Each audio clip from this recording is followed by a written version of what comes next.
Hi friends, welcome to కల్కి Sainik Navodaya academy. ఇప్పుడు అనాలజీకి సంబంధించిన కొన్ని క్వశ్చన్స్ని చూద్దాం. దానికంటే ముందుగా మన వీడియో చూసే వాళ్ళు ఖచ్చితంగా లైక్ చేయండి. మీరు లైక్ చేయటం వల్ల ఇంకో 10 మందికి షేర్ అవుతూ ఉంటుంది కాబట్టి వీడియోని లైక్ చేయటం మాత్రం మర్చిపోవద్దు. అదేవిధంగా ఈ కాన్సెప్ట్ని ఒక్కసారి క్షుణ్ణంగా, అంటే మీరు ఫస్ట్ 1 మినిటే చూసి ఆపేయకోకుండా ఉన్న టైం మొత్తం, అంటే ఒక 10 నిమిషాలు అయితే 10 నిమిషాలు, 8 నిమిషాలు అయితే 8 నిమిషాలు, ఈ టైం మొత్తం చూడండి, పిల్లలకి చూపించండి. వాళ్ళకి ఎంతవరకు అర్థమైతే అంతవరకు అర్థమవుతుంది. 100% మ్యాక్సిమం అర్థమవుతుందని నేను అనుకుంటున్నాను. ఈ అనాలజీ కాన్సెప్ట్లో ఫస్ట్ 16th క్వశ్చన్ చూడండి. BY అని ఇచ్చాను, CX అని ఇచ్చాను, GT అని ఇచ్చాను. ఇది సైనిక్లో మాత్రమే అడుగుతాడు, నవోదయలో అడగడు. సైనిక్కి సంబంధించిన క్లాస్ మాత్రమే. ఆన్లైన్లో ఆన్లైన్ క్లాసెస్ ఉన్నాయి కదా మనకి, ఆన్లైన్ క్లాస్లో చిన్న పార్ట్ నాది. ఓకేనా? అరే మీరు చూడగానే బికి ఆపోజిట్ వై బాగానే ఉంది, సికి ఆపోజిట్ ఎక్స్ అని ఇచ్చాడు. అంటే ఫస్ట్ ఇక్కడ బి అనేది 2 నానా, సి అనేది ఎంతకన్నా 3, వరుసగా ఉంది 2, 3. నెక్స్ట్ ఇక్కడ 7 ఉంటే మరి ఇక్కడ ఎంత ఉండాలి నానా? ఇక్కడ ఎంత ఉండాలి అంటే 8 ఉండాలి. 2, 3 ఉంది కదా, 8 ఉండాలి. ఎందుకంటే బిసి +1 యాడ్ అయింది అనుకుందాం, ఇక్కడ కూడా +1 యాడ్ అయింది అనుకుందాం. అంటే ఇక్కడ ఎంత వచ్చింది? హెచ్ వచ్చింది. మరి ఆ తర్వాత బికి ఆపోజిట్ వై బై, నేను మీకు ఆల్రెడీ చెప్పాను, యూట్యూబ్లో లెటర్స్ కోడింగ్ చెప్పాను తప్ప ఆపోజిట్ గురించి చెప్పలేదు. ఒకసారి చూసుకోండి మీరు. సికి ఆపోజిట్ ఎక్స్ అని ఉంటుంది, సిఎక్స్. జీకి ఆపోజిట్ గేట్ టీ ఉంటుంది, జీకి ఆపోజిట్ టీ. మరి హెచ్కి హీ షీ కాబట్టి హెచ్ఎస్ నానా. కాబట్టి దీని ఆన్సర్ హెచ్ఎస్ నానా. రైట్? క్లియర్. మీరు ఎస్హెచ్ అనుకోవచ్చు కదా సార్? అనుకోకూడదు, ఎందుకంటే 2, 3, 7, 8 అని మాత్రమే రావాలి కన్నా. రైట్? మరి ఇంకో క్వశ్చన్ చూద్దాం. అది అర్థం కాలేదు అనుకుందాం. ఈ క్వశ్చన్ చూద్దాం. ఏసి అన్నాడు చూడండి, ఏసి అన్నాడు. నెక్స్ట్ ఈజీ అన్నాడు, ఈజీ. నెక్స్ట్ ఐకే అన్నాడు.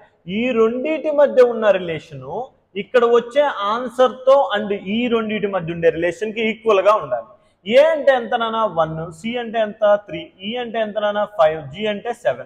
అరే ఫస్ట్ 1కి 5కి డిఫరెన్స్ ఎంత? +4 నానా. మళ్ళీ 3, 7 అయిందంటే +4, అంటే రిలేషన్ +4 అనుకున్నాం. మరి ఇది 9 అవుతుంది, 10 అవుతుంది. 9 + 4, 9 + 4 అంటే 13. 13 అంటే ఎంతకన్నా? ఎం.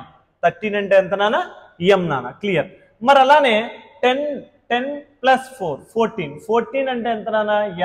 ఎన్. మరి ఎంఎన్ అనే ఆప్షన్ నానా హెచ్ఎస్ అయితే ఇది ఎంఎన్ నానా, ఎంఎన్. మరి ఇక్కడ హెచ్ఎస్. క్లియర్ కన్నా? క్లియర్. నెక్స్ట్ క్వశ్చన్ చూద్దాం. 18th క్వశ్చన్ నానా. 18th క్వశ్చన్ డిహెచ్ అని ఇచ్చాడు. ఇంకోటి ఐఎం అని ఇచ్చాడు, ఎన్ఆర్ అని ఇచ్చాడు. రైట్? డి అంటే ఎంత నానా? 4, హెచ్ అంటే 8, ఐ అంటే 9, ఎం అంటే 13. మీరు క్లియర్గా చూడండి, రిలేషన్ దగ్గర నెంబర్లు కాబట్టి 4 + 5, 8 + 5. 4 + 5 ఎంత? 9 కాబట్టి ఐ అయింది. 8 + 5 ఎంత? 13 కాబట్టి ఎం అయింది. అలానే 14 అన్నాడు, 14 + 5 అంటే 19 అవుతుంది. నెక్స్ట్ 18 + 5 అంటే 23 అవుతుంది, అంటే 23. 19 అంటే ఎస్, 23 అంటే డబ్ల్యూ. ఎస్డబ్ల్యూ ఆప్షన్ ఎస్డబ్ల్యూ కన్నా, కాబట్టి ఎస్డబ్ల్యూ కన్నా. రైట్? నెక్స్ట్ వన్ చూడండి. ఎగ్జామ్లో ఎలా వస్తుంది అనేది ఆప్షన్తో సహా ఇవ్వటం జరుగుతుంది. కాబట్టి మై డియర్ పేరెంట్స్, 1కి 2 సార్లు వీడియోస్ చూస్తే 100% మీకు కాన్సెప్ట్ అర్థమవుద్ది. కాన్సెప్ట్ అర్థమైతే ఏ ప్రాబ్లం అయినా చేసేయచ్చు నాన్న, పెద్ద విషయమే కాదు. నెక్స్ట్ క్వశ్చన్ చూద్దాం. 18th కాకుండా ఇప్పుడు 19th సమ్ చూద్దాం నాన్న.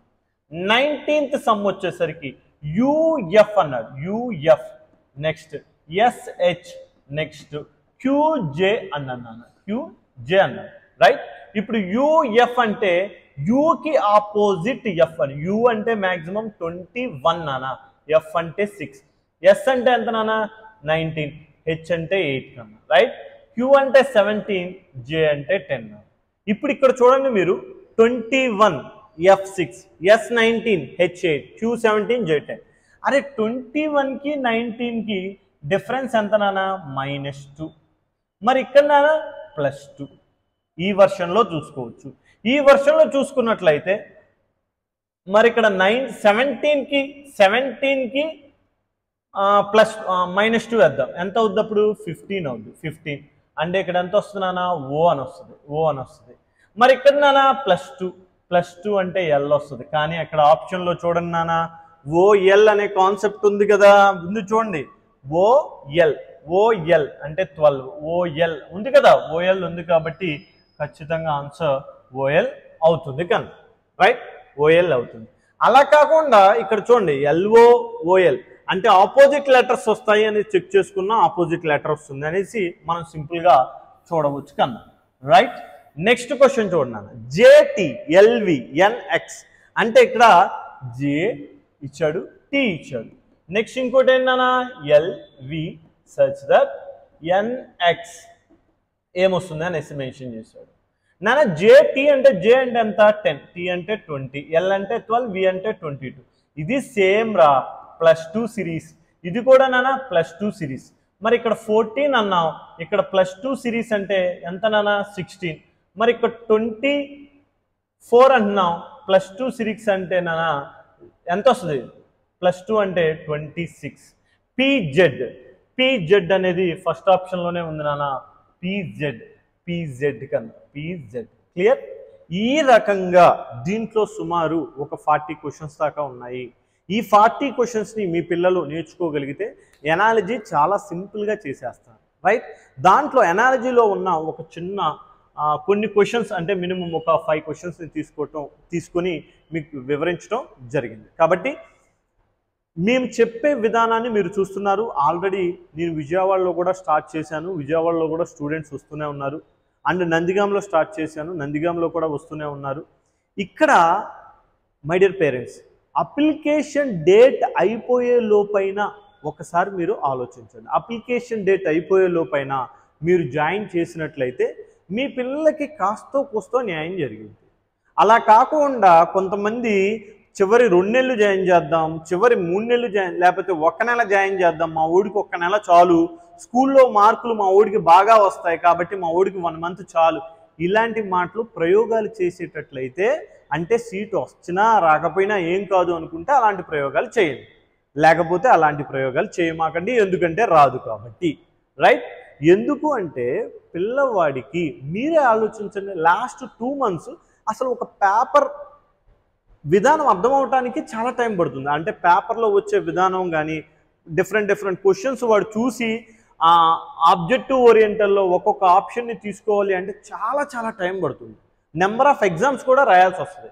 కాబట్టి మై డియర్ పేరెంట్స్, ఒక్కసారి మీరు ఆలోచించి నిర్ణయం తీసుకోండి. ఏ ఇన్స్టిట్యూట్లో అయినా జాయిన్ చేయండి, అప్లికేషన్ డేట్ అయిపోయే లోపులోనే. మన దగ్గర అయితే హాస్టల్ ఫెసిలిటీ ఉంది, అన్ని ఫెసిలిటీస్ నెంబర్ 1గా ఉంటాయి. ఒకసారి ఆలోచించి నిర్ణయం తీసుకోండి. ఓకేనా? Thank you so much, bye.